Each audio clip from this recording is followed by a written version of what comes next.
NASA की satellite को दिखे भोलेनाथ, वैज्ञानिकों ने माना शिव ही सत्य है। दोस्तों, क्या आप जानते हैं नासा के प्रोजेक्ट का नाम द शिवा प्रोजेक्ट रखा गया था, लेकिन सोचने वाली बात है कि आखिर क्यों? क्या सच में नासा ने भोलेनाथ को ढूंढ लिया है? भोलेनाथ के अस्तित्व और विज्ञान के बीच हमेशा बहस छिड़ी रहती है।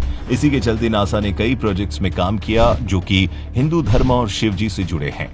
कहा जाता है कि इस दुनिया में दो तरह के लोग हैं, कुछ भोलेनाथ को एलियन कहते हैं तो कुछ दुनिया को चलाने वाला देव। वहीं जब जब नासा कोई भी मिशन करता है उससे पहले शिव जी की पूजा जरूर करता है।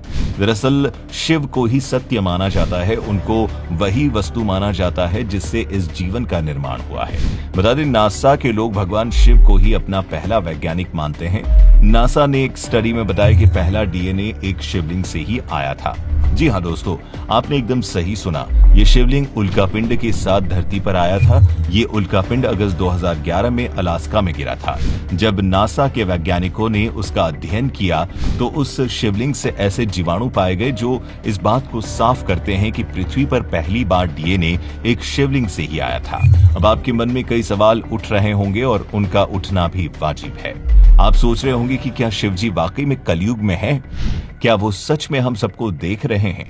तो आपको बता दें, भोलेनाथ अनंत है, वो आज भी यहाँ मौजूद हैं और तो और नासा ने उनको कई बार देखा भी है। साल 2010 की बात की जाए तो आपको बता दें, नासा के हबल टेलीस्कोप में पृथ्वी से 7550 प्रकाश वर्ग दूर एक गैसों का गुब्बार देखा गया। इस गुब्बार का नाम था गैरीना नेबुला। ये नवजात तारों के पन्ने से निकलने वाली गैसों से बना था। लेकिन चौंकाने वाली बात तो ये थी कि इसमें लोगों को जटाधारी भोलेनाथ की तस्वीर को दिखाई देने लगी थी और ये फोटो आज भी सोशल मीडिया पर देखने को मिली है। वहीं अगर हम साल 2014 की बात करें तो नासा के न्यूक्लियर स्पेक्ट्रोस्कोपिक टेलीस्कोप एरे ने एक नेबुला की तस्वीर ली थी जिसका नाम रखा गया हैंड ऑफ गॉड। आपको जानकर हैरानी होगी कि भगवान के हाथ की तरह दिखता ये नेबुला पृथ्वी से 17,000 प्रकाश वर्ष दूर है। साइंस की भाषा में इसे पल्सर विंड नेबुला कहते हैं, लेकिन लोगों ने इसे भोलेनाथ का ही हाथ माना था। ठीक इसी तरह 2017 में भी नासा के हबल टेलीस्कोप को अंतरिक्ष में अलग अलग आकार के बादलों को समूह दिखाई दिया। ये त्रिशूल की तरह दिख रहा था। उस समय भी नासा की इस तस्वीर को भगवान शिव का त्रिशूल कहकर सोशल मीडिया पर वायरल किया गया था। वहीं दुनिया की सबसे बड़ी प्रयोगशाला सर्न के बाहर नटराज की मूर्ति लगी है जो जीवन के स्रोत को दर्शाती है। सर्न के वैज्ञानिकों का मानना है कि वो जो प्रयोग कर रहे हैं वो भगवान शिव के संहार करने के सिद्धांत पर आधारित है, यानी पहले संहार करो फिर निर्माण करो। इसीलिए सर्न प्रयोगशाला के बाहर तांडव करने वाले भगवान शिव की मूर्ति लगी हुई है। वहीं भोलेनाथ के अलावा लगभग 1 साल पहले नासा ने ब्रह्मांड की एक ऐसी तस्वीर निकाली जिसे देखकर नासा के साथ साथ इस दुनिया का हर मनुष्य चौंक गया।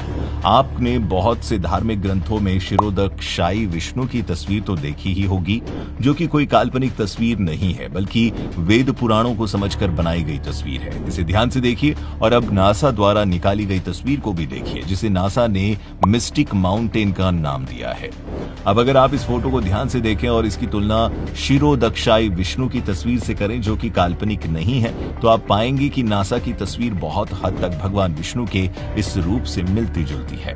इसका मतलब ये हुआ कि आप माने या न माने, इस दुनिया में हर चीज, यहाँ तक कि पूरी की पूरी दुनिया भगवान विष्णु के अंदर ही विद्यमान है। तो दोस्तों, आज की वीडियो में बस इतना ही। अगर आप भोलेनाथ के सच्चे भक्त हैं तो कमेंट पर हर हर महादेव जरूर लिखें।